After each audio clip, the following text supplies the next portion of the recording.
What's up, everybody? My name is Spencer, and I had a failed attempt at this last night where I was going to do a summary / review of this article live, and we lost internet connection. So here I am again. I'm gonna try again. And just to explain a little bit about what I'm doing, sometimes I share an article with somebody. I'm like, hey, this is really awesome. It will help you. You should read it, whatever.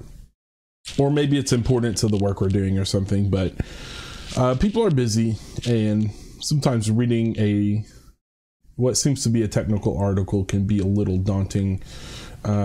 So what I'm going to do instead is just hit the highlights, hit the high points, and let me start out by explaining that this particular article is by Patel.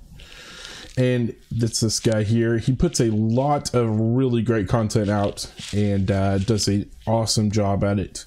It's a lot of stuff that no one else is really talking about or doing a really good job of explaining. So that's why I like his stuff and feel like sharing it with you. So in this article in particular, he is talking about using spreadsheets to organize your work efforts and your marketing efforts in particular. Doesn't necessarily need to be marketing, but that's what he goes over. That's what he does. He's an SEO guy and a marketing guy in general. He's started several companies that are worth millions of dollars. Let me just scan over here and give you some high points. So the first one is Microsoft Excel is kind of the old player in this spreadsheet realm. Well, this paper spreadsheet is actually the old player, but we are not going to use that. Microsoft Excel is extremely, let's say, efficient and versatile in the functions that you can do. But the problem with Microsoft Excel is it costs money. So we're going to go with the free online Google Sheets.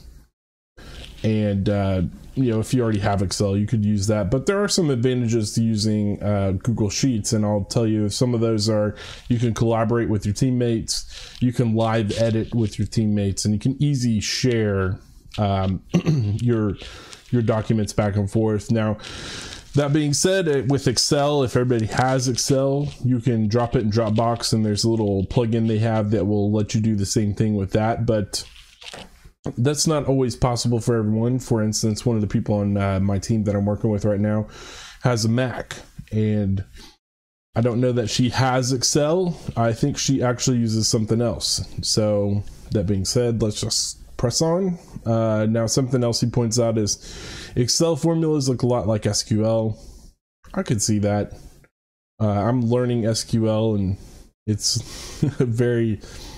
it's simple on one level, but you can get really complex with the way you write the things out and pull data down. So let me do this real quick. All right, let's see here.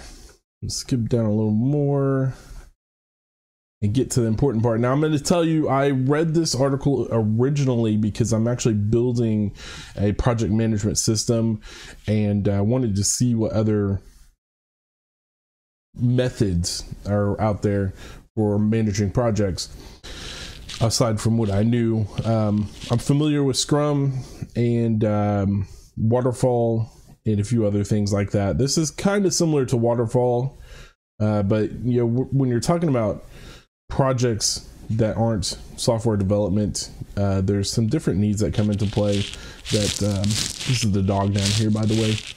Different needs that come into play that you have to think of, and something that I was recently had my eyes open to by a interesting person I met named Chin Luin is that Waterfall makes a lot of sense for physical production. If you're making a physical product or doing a physical project, then Waterfall is really where you should be at. And Waterfall is really like what we're looking at right here with the Gantt planning. And then Scrum is very, very efficient for the abstract. So let's skip over that. Keep on heading down this list here. Gantt planning This is my first real introduction to it. And like I said, it's similar to waterfall. Basically, you're going to take your project, and I'm going to explain this to you as far as setting it up in Google Sheets the same way Nil does. You're going to take your project and you're going to put the main objective in the far left corner here. And then the next thing you're going to do is break down the steps as fine as you can. Now, the important thing that he points out in his article is if you're having trouble procrastinating or getting through on something, it's easier to break it up into further smaller steps so you can easily see how you're going to get past those stumbling blocks, if you want to say that. The next thing you're going to do on the right hand side is your date. The way you're going to lay out your dates, and you're going to use different color coding to indicate where the project is and how it's going. So red is not done yet, green is done, and I believe the pink is missed for some reason. And then when something's missed, you review it for the next month and you go ahead and make your adjustments. Now I'm going to show you a chart I made for one of the projects I'm working on. It's not perfect. I know I need to make a lot of changes, especially since I reread this article this morning and said, oh wow, I made this mistake or that mistake. And I'll point this out to you when we get to it. The other thing is when I reviewed this article, and actually you can see he goes through the steps on each point here. But when I reviewed this article, the first time I came to it, I skipped over everything at the end. And at the end, what he goes over is how you can use Google Sheets for your contact management and customer relationship management system. And there's really good points in there that I haven't thought of before, especially with regards to the customer, not relationship management, there's customer management in general. And contact management too. But let's get down and skip to the end. And now one important thing to look at, this is a reverse planning system. So you're planning, you're writing out your objective first, and then maybe the main steps in that objective, and then going through and making your smaller steps in between. I'm going to show you that on the sheet I have. So here's the color coding system, and let's see if he gets a breakdown of that. Yeah, so it's each step in red so that I know immediately it's not complete. As soon as I finish it, I switch it to green. Does he talk about... Yeah, so, and then the other thing what you'll do, so once you complete a project, you're actually going to just delete it from your sheet. So this has given me a lot of ideas for the system I'm going to build, but we're going to take a minute and look at the Gantt chart I made first before we go on to the next parts. And here it is. It's completely unfinished, but instead of going by month, what I've done here is gone by week. And so we got a week layout, and we're trying to do an events calendar for Oklahoma.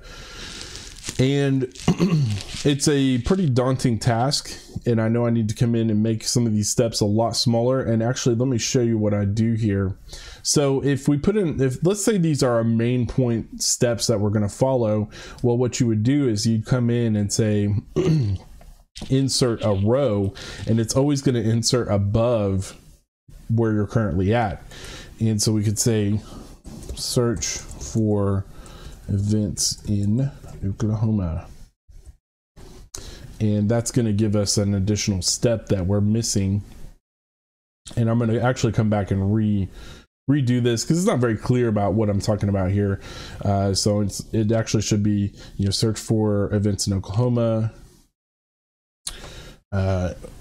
enter and organize events in spreadsheet. Let's see. Sheets. Sheets is Google Documents, spreadsheets name, and so on and so forth. And I'll come in and I'll adjust these dates out, and then all the people on the team actually get to see this and make their adjustments to their workflow. So that's the first part of that. And I hope that was helpful. I hope I didn't butcher that too badly. Something else I failed to mention. So my goal, and let's see, this one is a little different. Uh-oh.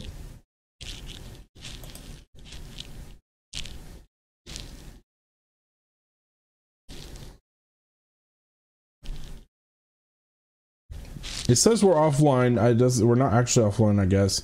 But my goal is to keep this under 10 minutes. And so far we are over 10 minutes. So I'm just going to run through this as quickly as possible. And in the future, maybe have a little bit better system of organization for jumping into this. So now Google Sheets is your CRM. So as you might expect, you enter all your customer information. You can use forms to get it into the sheets easily. Google also allows you to upload other sheets or other data types, including comma separated values. And once you get it in there, one of the things that he suggests that I really like that I haven't seen before is he adds tags to the customer. So a tag might be delivery issue, great review, bad review, bought the same product again, payment problem, so on and so forth. That way you can come back and sort by these tags and give your customers the personalized service they deserve.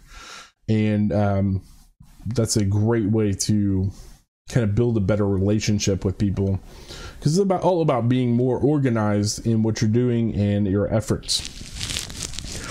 He also gets into, for instance, another thing that is probably in the same line. So now he says to update your information constantly, because companies change people over all the time. So you want to keep that up to date. And here is the other part. Prospect outreach and contact sheet. Now there's some really good stuff in here that I really liked. The first one is the follow-up date, because what he can do here is sort by the date that it is today and see if he's got any follow-ups to make.